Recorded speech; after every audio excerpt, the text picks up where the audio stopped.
In the heart of the lush, rolling hills of ancient India, there lay a small village named Kapilavastu. This village, surrounded by dense forests and meandering rivers, was home to a young man named Samudra. Samudra was known throughout the village for his intelligence and curiosity, but also for his tendency to overthink. Every night, as the moonlight bathed the village in its gentle glow, Samudra would lie awake, his mind racing with thoughts.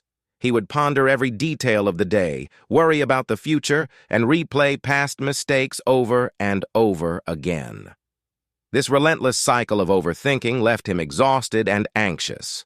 One day, unable to bear the turmoil of his thoughts any longer, Samudra decided to seek the wisdom of the wise monk who lived in a nearby monastery. The monk, named Bhante Sarvananda, was known for his deep understanding of the mind and the teachings of the Buddha. Determined to find peace, Samudra embarked on the journey to the monastery. The path was long and winding, but as he walked, he felt a sense of hope that perhaps Bhante Sarvananda could help him find solace. When Samudra arrived at the monastery, he found Bhante Sarvananda sitting under a grand banyan tree, meditating.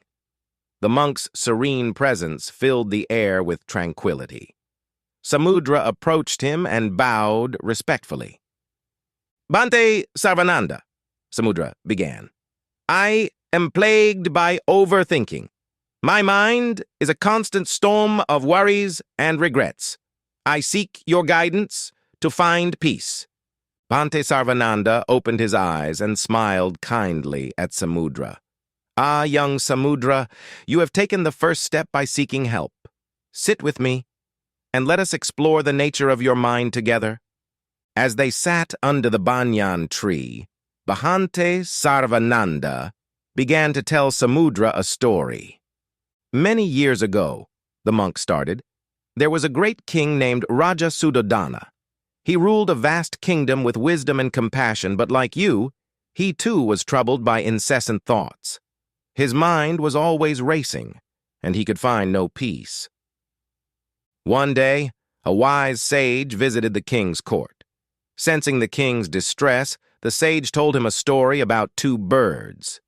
"Imagine," the sage said, "that you have two birds living within you.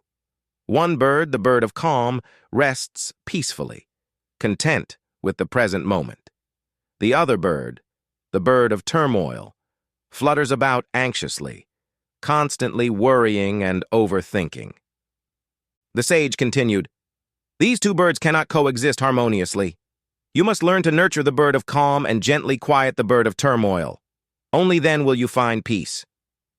Samudra listened intently, absorbing every word. "But Bhante," he asked, "how do I nurture the bird of calm and quiet the bird of turmoil?" Bhante Sarvananda nodded, pleased with Samudra's eagerness to learn. "The Buddha has taught us several practices to achieve this. Let us begin with the first one, mindfulness." "Mindfulness," the monk explained, "is the practice of bringing your full attention to the present moment without judgment. When you are mindful, you observe your thoughts and feelings without getting caught up in them. It is like watching clouds pass by in the sky, knowing they will soon drift away." Bhante Sarvananda guided Samudra through a simple mindfulness meditation. They sat in silence, focusing on their breath. As thoughts arose, they acknowledged them and gently returned their attention to their breath. With each breath, Samudra felt a sense of clarity and calm begin to emerge. After the meditation, Bhante Sarvananda continued, "The second practice is acceptance. Often we resist our thoughts and emotions, which only strengthens them. Instead, we must accept them as they are, without trying to change or fight them. Acceptance allows us to move through our thoughts without getting entangled in them." Samudra nodded, understanding the importance of acceptance. "I see, Bhante." By accepting my thoughts, I can prevent them from controlling me. Exactly, Bhante Sarvananda replied. The third practice is letting go. Once you have acknowledged and accepted your thoughts, you must learn to let them go. Imagine your thoughts are leaves floating on a river. Allow them to drift away without clinging to them. As they practiced letting go, Samudra felt a profound sense of relief. The heavy burden of his thoughts began to lift, and he realized that he had the power to release them. The fourth practice, Bhante Sarvananda continued, is focusing on the present moment. Overthinking often pulls us into the past or the future. By grounding ourselves in the present, we can break free from this cycle. Engage fully in whatever you are doing, whether it is eating, walking, or working. This is mindfulness in action. Samudra practiced bringing his attention to the present moment, savoring the sensations and experiences of the here and now. He felt a newfound sense of peace and clarity. Lastly, Bhante Sarvananda said, we must cultivate compassion for ourselves. Understand that overthinking is a common human experience. Be gentle with yourself as you practice these steps. Self-compassion dissolves the harshness of self-criticism, allowing healing to occur. Samudra placed a hand over his heart, feeling a deep sense of compassion for himself. He realized that he had been too hard on himself, and that it was time to treat himself with the same kindness he would offer to a friend. As the sun began to set, casting a golden hue over the monastery, Samudra felt a profound transformation within him. The practices Bhante Sarvananda had taught him were simple yet powerful. He knew that the journey to a peaceful mind was a lifelong practice, but he now had the tools to navigate it. Thank you, Bhante Sarvananda, Samudra said, bowing deeply. Your wisdom has illuminated a path for me. I feel a lightness in my heart, and I am ready to embark on this journey of mindfulness. Bhante Sarvananda smiled warmly. Remember, Samudra, the mind is like a garden. With patience and care, you can cultivate peace and clarity. The Buddha's teachings are your guide, leading you away from the storms of overthinking towards the calm shores of inner peace.